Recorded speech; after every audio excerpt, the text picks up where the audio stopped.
Welcome back to another edition of Sportsbook Confidential. My name's John Sullivan, and I'm coming to you live from the FingerLakes1.com studios in Seneca Falls, New York. And this little show here is to help you learn and grow as a sports bettor. And interesting show today.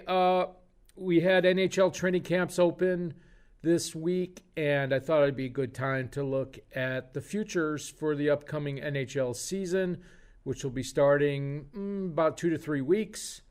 We also have the full rundown of the NFL Week 3 games, and I picked a few college games where I see a lot of value this week. So let's get right to it, and let's start by doing what we always do and update my bankroll. And not a great week for the bankroll. Had some struggles. And we start with the Saints minus 3.5. They got completely shellacked by the Panthers. Not only did I not win that game, minus $8 to the bankroll, but I did not beat the closing line of 3. Some of the coaches were out with COVID protocol issues that affected the closing line. It just wasn't pretty. Cardinals minus 4 at home against the Vikings. They did end up winning the game, but I lost the cover on the spread. That's minus $8 to the bankroll. They won by 1 point, and the closing line was 4. Cowboys plus 3.5. That was a winner as the Cowboys won outright. Plus $7 to the bankroll, and plus 1 for beating the closing line of Cowboys plus 3. We have Virginia against North Carolina. Virginia plus 7.5, and that was a loser. They actually were ahead at halftime, but they got blown away in the second half. Minus $8 to the bankroll, and a 0 because that was the closing line. And then finally, Montreal Alouettes in the CFL. I've been having a terrible year in the CFL. Minus $8 to the bankroll there. Plus 1 to the count because the closing line was minus 3. So we got the better number, but we didn't get the outcome. I believe they lost that game by 7 points. If you do the math, that is a minus $25 to the bankroll. Really rough day there. That makes a new bankroll $212, dividing by 30 as I always do because I try to remain selective. Makes my bet size $7 going forward. And our new count for the season is plus 3.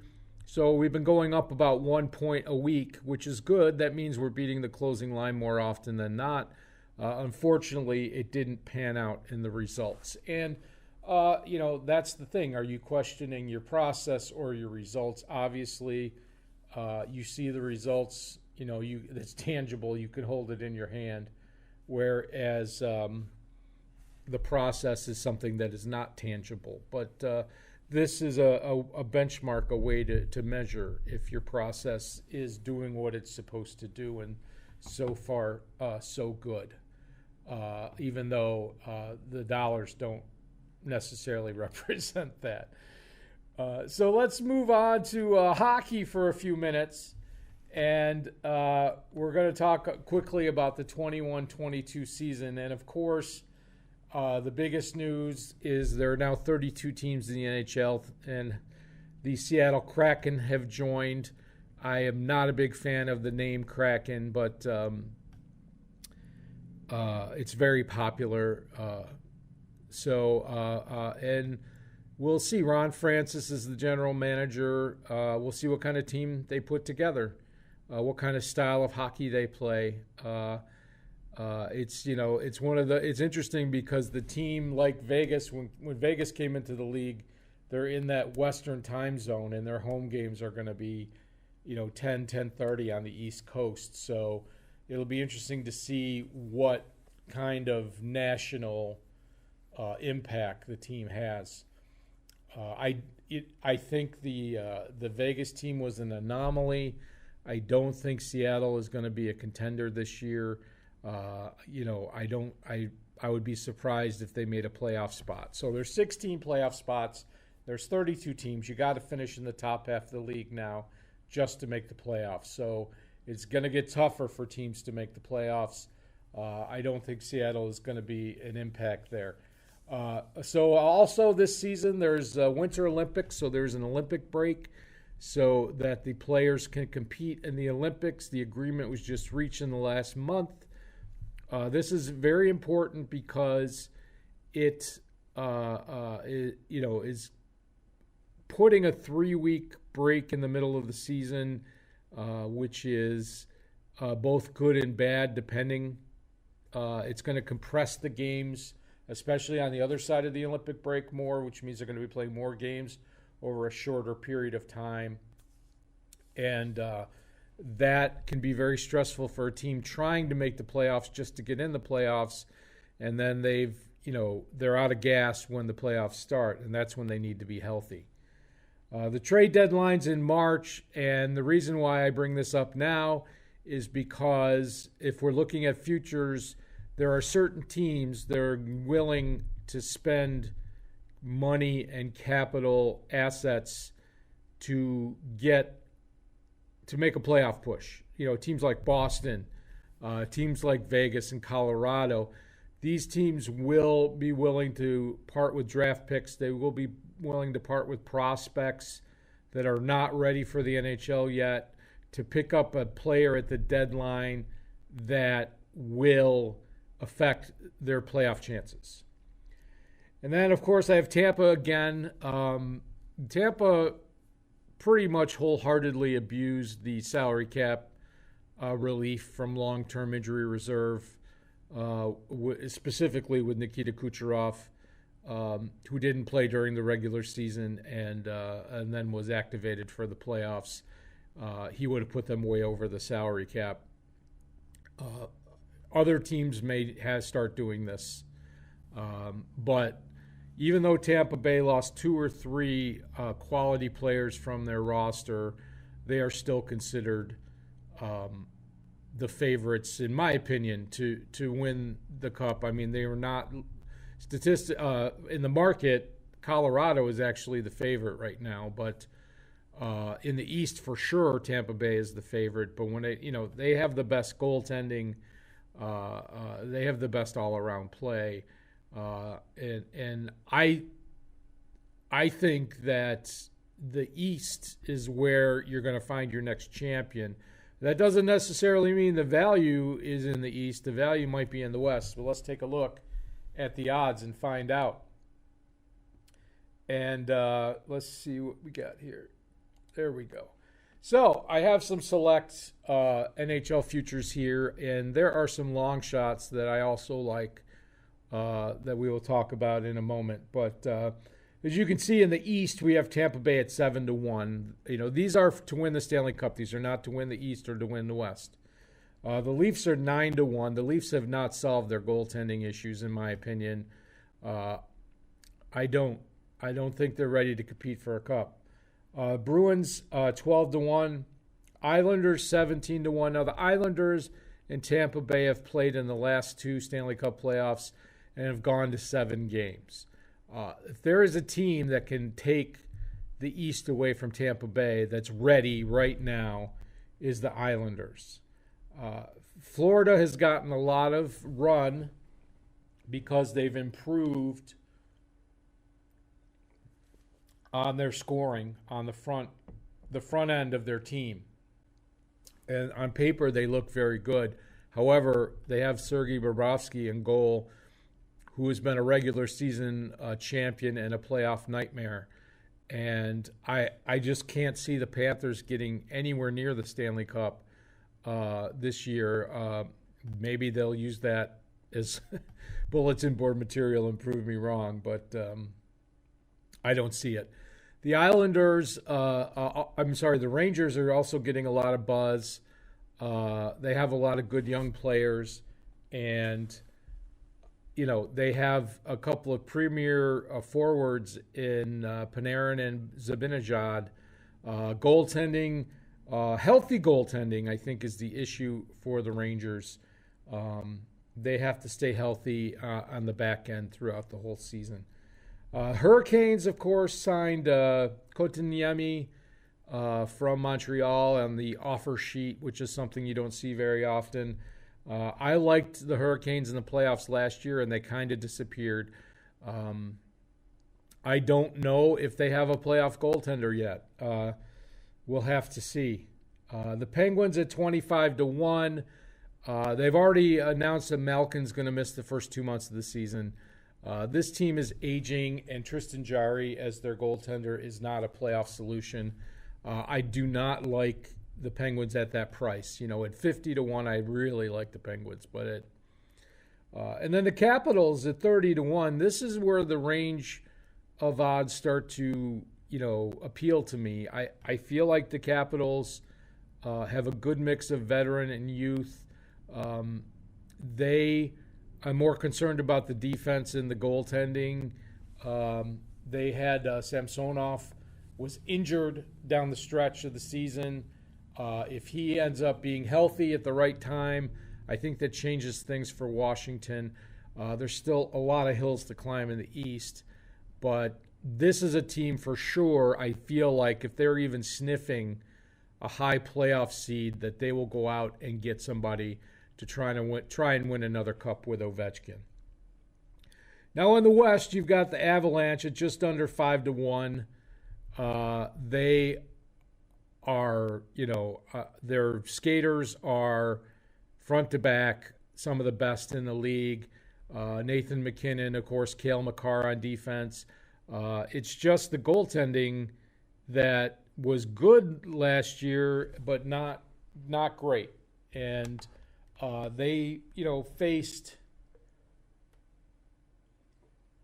an exit against Vegas, who had Fleury and Lehner, Marc-Andre Fleury, who's now gone from Vegas. But I'm not sure that they've solved that goaltending issue, and they would be remiss to not be searching for some more warm bodies. And sometimes it's just catching a good goaltender on a heater during the playoffs, as opposed to obviously the all-world goaltender is going to do it. But goaltenders are fluky, and you need to have somebody that I think is veteran and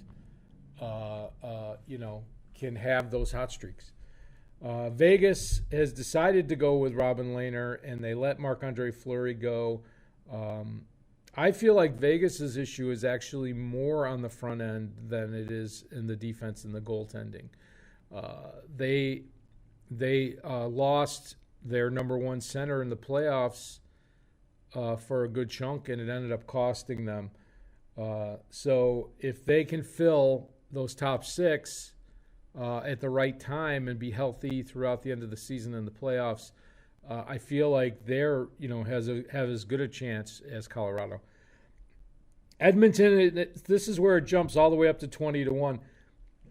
Excuse me, Edmonton, of course, has Connor McDavid and Leon Draisaitl, and they improved their defense. But they still think that Mike Smith is their number one goaltender. Mikko Koskinen is their backup. I'm sorry, but I don't believe it. Not 35 plus. Mike Smith, he's getting closer to 40. I don't think he's the answer. I really don't. I'm sorry, Edmonton. I don't see it happening. The Wild at 25-1. This is a team that is definitely an up and comer. They got rid of some of their dead weight with Zach Parise. He moved on to the Islanders. They signed Kirill Kaprizov to a 5-year deal.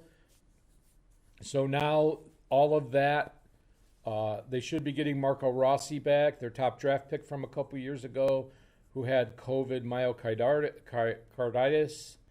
I feel like this is a team that can only go up. They gave Vegas a run for their money in the playoffs, a 7-game series. I do like them to compete, but I don't know if they're ready for a Stanley Cup final. The Dallas Stars are just a giant question mark to me. You kind of don't. It's like a box of chocolates. You don't know what you're going to get. When they're, when they're on, they're really good, and when they're not, they're really bad. I would stay away. Winnipeg Jets at 45-1. They just had a complete playoff collapse. They were so good in the regular season. I feel like Connor Hellebuck is the best goaltender in the West. However, his team didn't score any goals for him in the playoffs, and that's a problem. So if they can solve their scoring issues, maybe they take a flyer on them. And then Chicago Blackhawks at 45-1. I've already hit this, and I recommend that you hit it too, because you have Jonathan Toews, who, obviously he has played with Patrick Kane for years. They won 3 Stanley Cups together. He's coming back. They got Seth Jones from Columbus, and they got rid of Duncan Keith's contract. And they got Marc-Andre Fleury from Vegas. You have the Vezina winning goaltender you just picked up for your team. Legitimate Stanley Cup contenders, without question. I cannot believe this is 45-1. I feel like this should be more like 15-1 at the most. They have a lot of young talent that, is not, now that they have their core back, they don't have to rely on the youngsters like DeBrincat and Nylander and to score a lot of goals. So to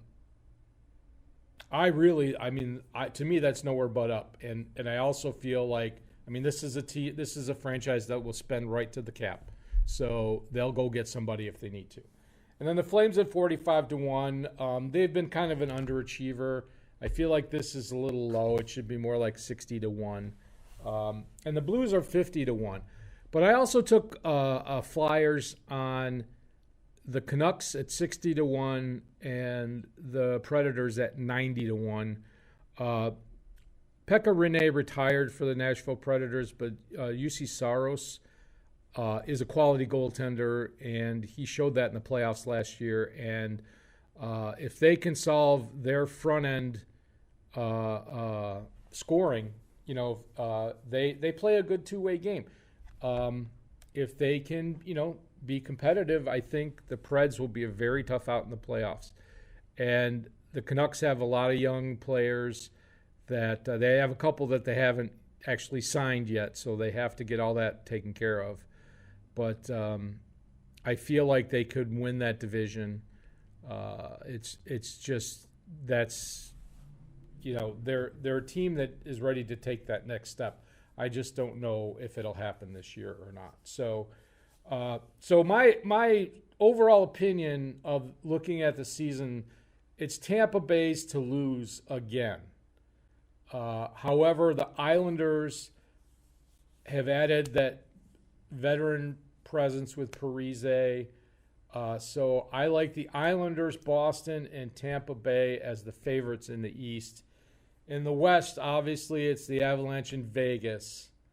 But I really think the Blackhawks may actually get the number 1 seed because their division might be less competitive than the Western division. So the Central may be less competitive. So I really like the Blackhawks here as a future, and I recommend that if you're into betting futures. So that's our look at the Stanley Cup futures as the season will start in a couple weeks. I'm very excited to bet some NHL this year. So let's go on to football, and I'm going to start with college. And I picked out 5 games here where I think I see tremendous value, and you can agree or disagree. Oh, actually, the Liberty game, I just covered that because that's the local team here, Syracuse. But tonight we have Liberty at Syracuse. Syracuse 6.5 underdogs and 54 is the total. And Dino Babers has already said in the papers this week that his team is not going to be at full strength, which is the head coach trying to meet her expectations for this team, which is good for Liberty. So I don't have. The last time these two teams met, Liberty beat Syracuse at Liberty, and that's a program that's on the rise, and Syracuse is just really struggling offensively, and I feel like Liberty is the play here. Of course, in New York, we can't bet on New York college teams, so there's not going to be a wager on this game. But I just thought I would mention it.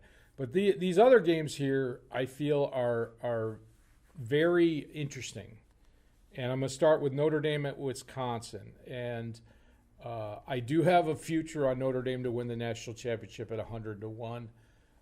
So of course I'm rooting for them to win. But this game is in Chicago.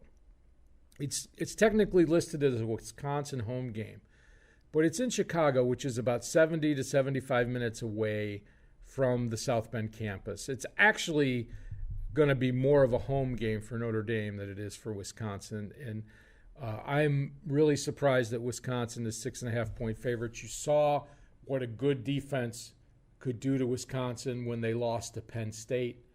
And Notre Dame has one of the better defenses in the country. I know they haven't blown anybody away, but I do like Notre Dame to win this game. So the points is just a giant cherry on top. So I feel very strongly, not just rooting for my future, but I feel very strongly about Notre Dame in this game in Chicago. Really kind of a home game for Notre Dame. Speaking of home field advantage, SMU at TCU. TCU minus 9.5, 65 is the total. SMU had a big win at Louisiana Tech last week, 39-37.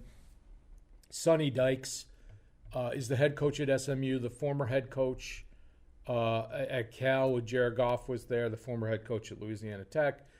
He runs an up-tempo style of offense. Of course, SMU and TCU are both Dallas area colleges. So this game, again, is not really a home game for either team, or not an away game for either team, I should say. I feel like the higher the score goes in this game, the more it favors SMU. And TCU likes to play up-tempo as well.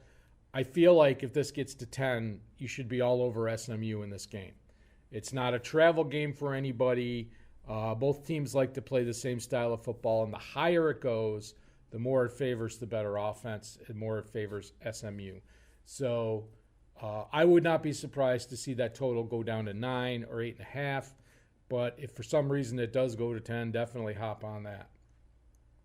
So this game I really like this week. It's San Jose State at Western Michigan, minus 2.5, 62.5. So Western Michigan went on the road and upset Pitt last week in Pittsburgh.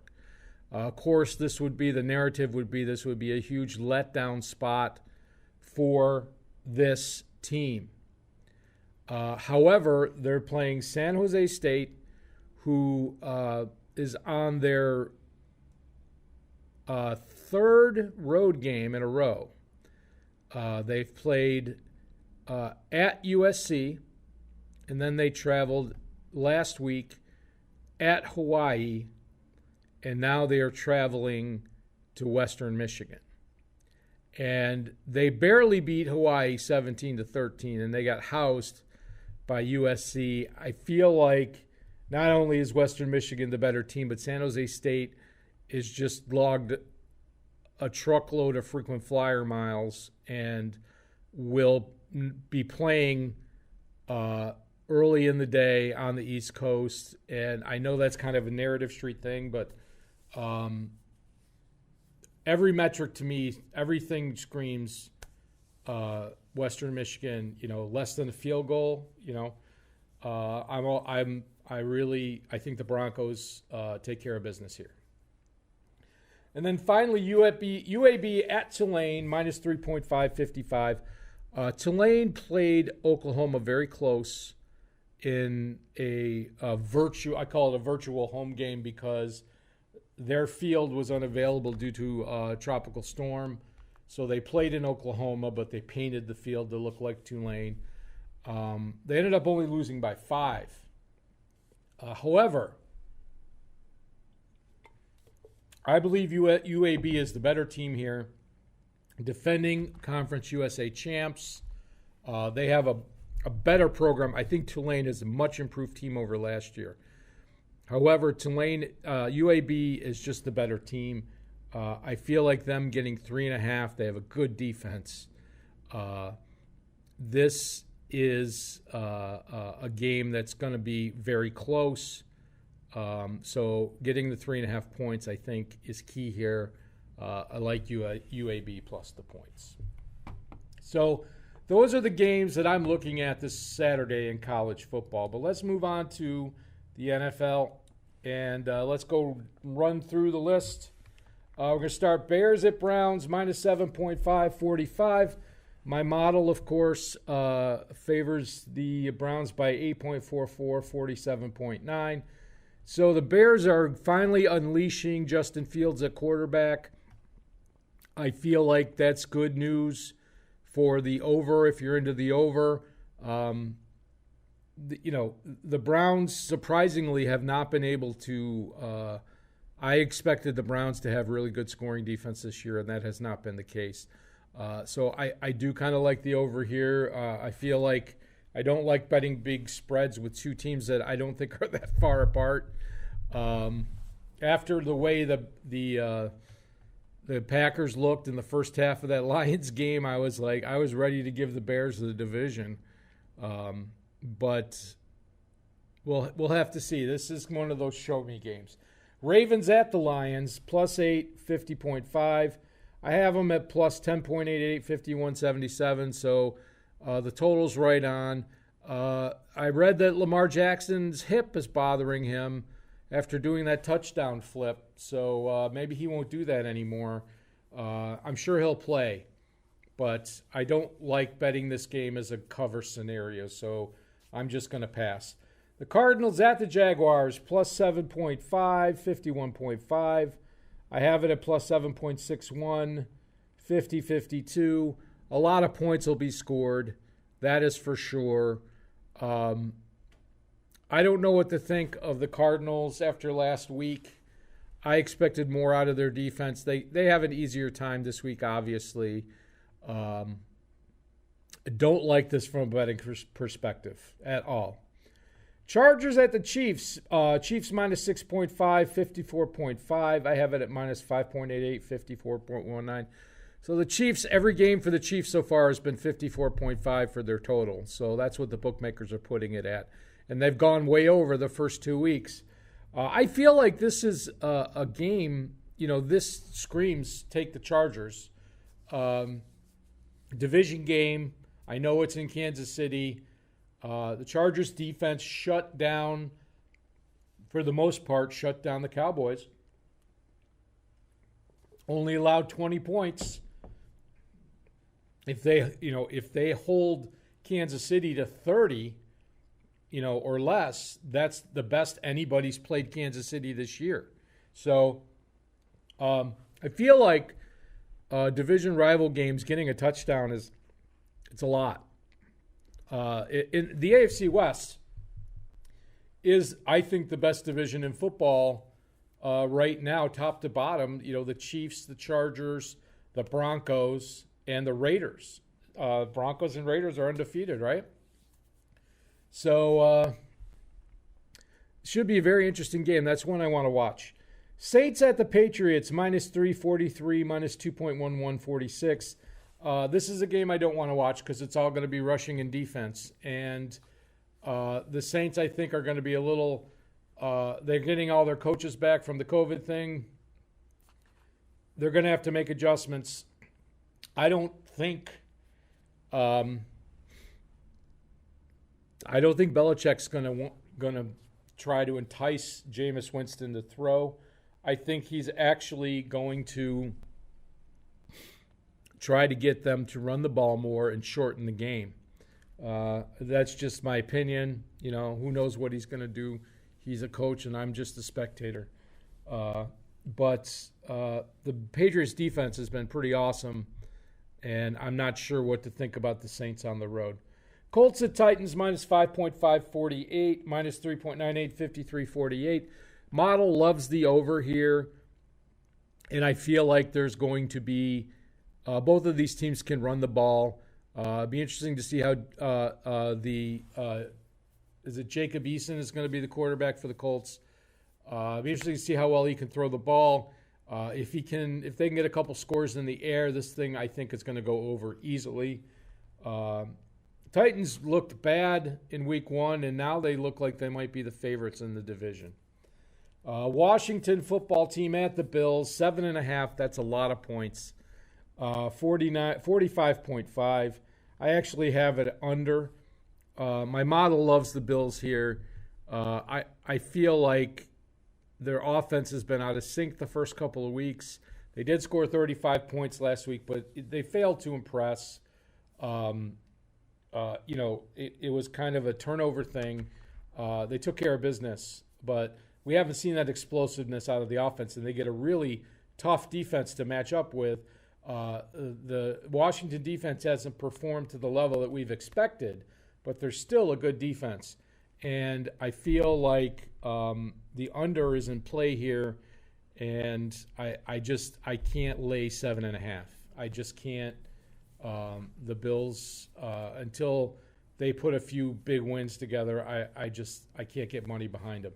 Falcons at the Giants. The Falcons have been horrible. -3, 47.5. So I have the Giants as a slight favorite, 45.81. So we're looking at the under here.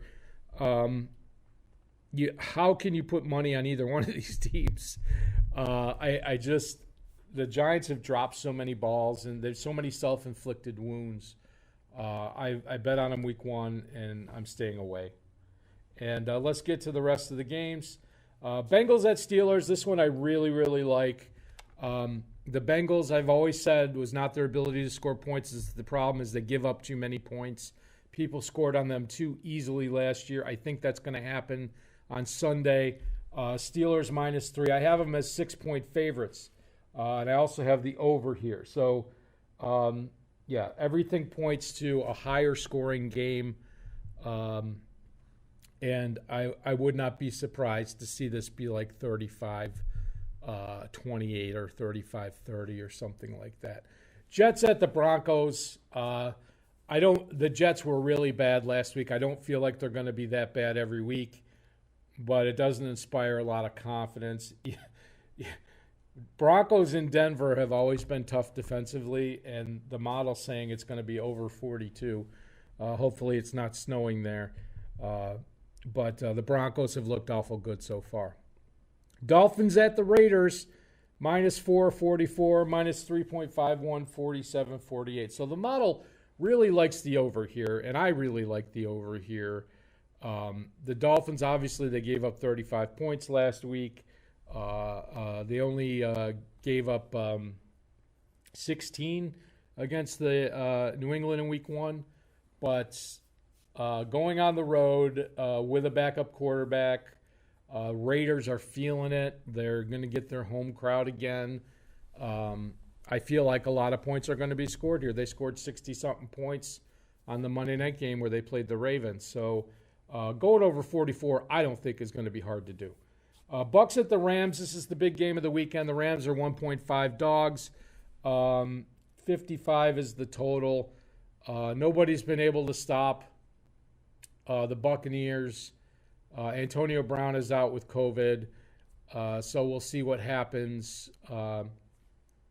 I think it's going to be lower scoring, but there isn't any indication this season. They're calling lots of penalties. It'll probably end up being a high-scoring game, primetime high-scoring game. Packers at 49ers, -350, -3.56, 47.86. This is a game where I kind of want to go against the model and play the Packers +3 or +3.5. I feel like they're getting better. Rodgers kind of, he sat out all summer in a contract dispute or whatever dispute it was. I don't think he was focused.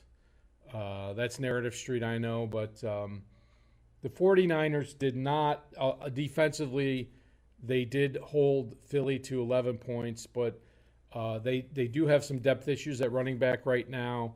and their defense is not as stout as I thought it was going to be. I feel like the Packers can put up points here. So I do think this game will probably end up being a close game, but if you're getting 3.5 with the Packers, I think that that's the side you want to take. And then the Eagles and Cowboys on Monday night, the same scenario here. Cowboys have not impressed at all in the first 2 weeks. They've been able to put up points, but the Eagles have actually impressed me much more. Jalen Hurts has an arm, and he knows how to use it. I feel like Eagles are going to get better offensively as the season goes on. They need to clean up a little bit on the defense, and if they can win the turnover battle against the Cowboys, I think they got a legit shot. Getting 3.5, 52 is the total. I like the under. It's if you get 4 points with the Eagles, how can you? I feel like that's kind of a no-brainer. So let's see what I decide to go with this week. And okay, I'm going to take Notre Dame plus 6.5. Pretty obvious that I feel like the situation there is good for Notre Dame. Western Michigan at home facing San Jose, that's traveled all over the continent. I like them to win. And then the Steelers at home -3. It's the Bengals, the Bungles. I feel like they're going to bounce back from their poor offensive week. Dolphins and Raiders over 44.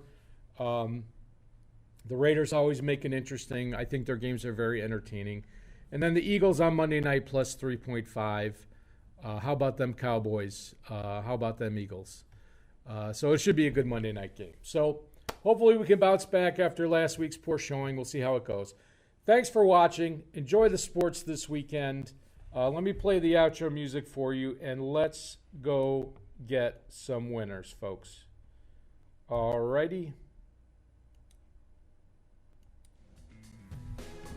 Take care, everybody.